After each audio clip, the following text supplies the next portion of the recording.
Hi everybody and welcome back on Blue Alligator. It's more than a year since my last video. I'm very sorry about that. I was busy somewhere else. But now I'm back on the boat and I hope I could do some more videos in the next weeks and months. So this is the plan for this strange year 2020, sailing the Atlantic Islands. I'm now in Madeira.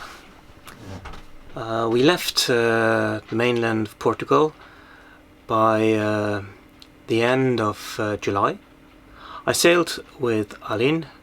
She's the daughter of my wife Catherine, and it took us 4 days to make this trip of about 500 nautical miles. It was exciting because it was the first time for me to be so far out in the Atlantic Ocean. I crossed the Biscay sometimes, but this is something else, and you really sail out in the Atlantic, and it's a different experience of space, and you feel that you are in a totally different place, and well, it makes appetite to do more of this kind of sailing, and maybe sometimes I have the courage then and cross the Atlantic, but that's not now. Now, as I said, I'm on Madeira. It took us 4 days to come here.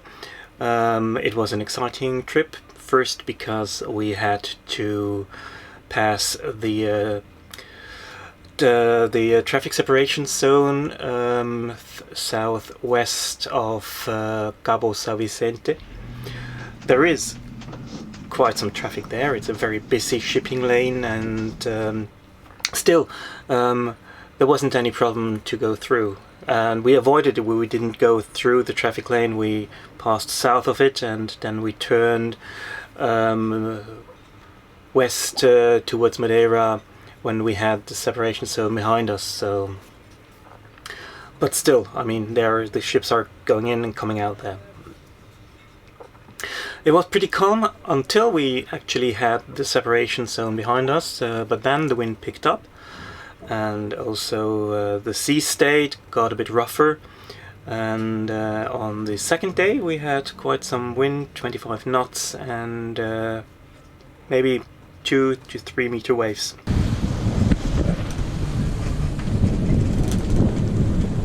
They even washed a little squid on deck. On the rest of the trip there was not very much traffic. Actually, I had one pretty strange encounter with a fishing vessel that turned off its AIS. I think this is really strange, and I don't know what he was doing. He was fishing roughly 100 miles northeast of Madeira, where a sea mountain is coming up from, I think, 4,000 meters up to 83 meters. You have to imagine that it's like a cone coming up from the ground. And there, on one side of that cone, the boat was fishing, bright light, in the middle of the night, but no AIS. So I don't know whether he was illegally fishing or what he was actually doing there. But this was the only incident, or not, it wasn't an incident, it was the only close encounter. And then we arrived in Porto Santo, a small island northeast of Madeira. We stayed there just for the night, anchored in the harbour zone, and the next day we sailed into Funchal.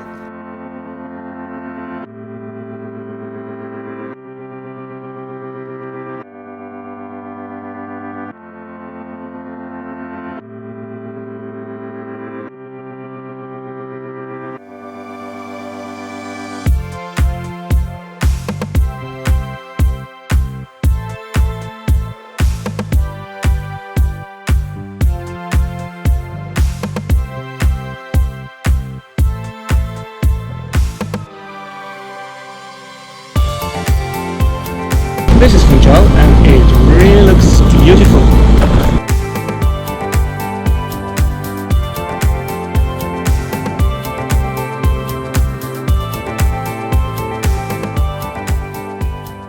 Madeira is lovely. It's a great place. I don't understand why sailors do not spend more time here. I was here now for 2.5 weeks. I also had to do some work, of course, but still, it's fantastic, and you have so many things to see.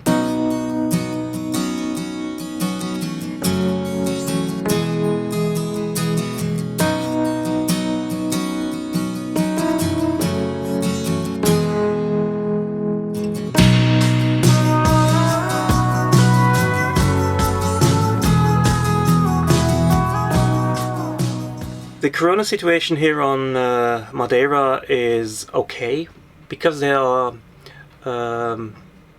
taking quite some care. You have to have a test be done before you can go ashore. You can do the test before you leave your last port of call. So we did the test in Portimao, and we could send the test results by email to the harbour authorities, so it didn't take long until we could make the clearance. And but I think most of the sailors who arrive here on the islands, they have to do the test when they arrive, and then they have to wait for the results.